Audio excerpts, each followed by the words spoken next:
జై భీమ్. మరి కామారెడ్డిలో రేవంత్ రెడ్డి గారు 42% బీసీలకు రిజర్వేషన్ ఇస్తారన్న విషయాన్ని మనందరికీ తెలుసు.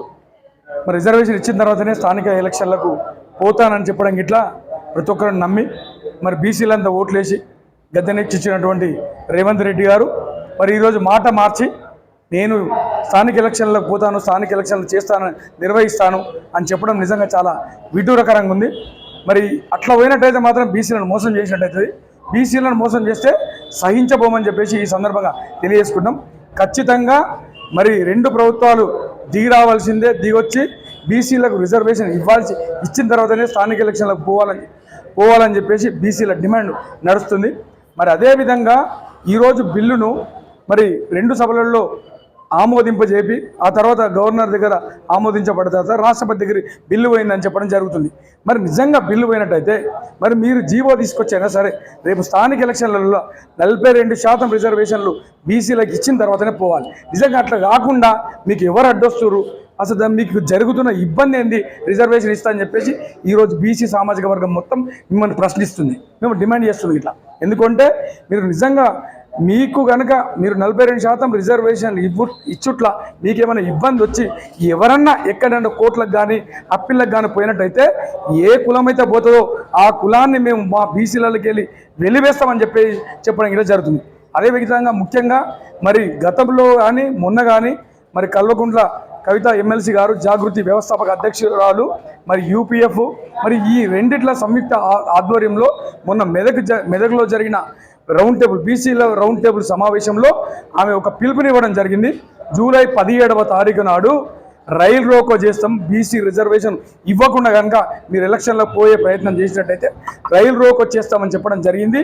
ఖచ్చితంగా బీసీ సామాజిక వర్గం మొత్తం ఆమె వెంబడి ఉండి మా బీసీ హక్కులను సాధించుకునేంత వరకు ఖచ్చితంగా ఏ పిలుపునిచ్చినా కానీ ఖచ్చితంగా ఆ మెంబర్ ఉండి పిలుపును కొనసాగిస్తామని చెప్పేసి కూడా ఈ సందర్భంగా తెలియజేస్తున్నాం.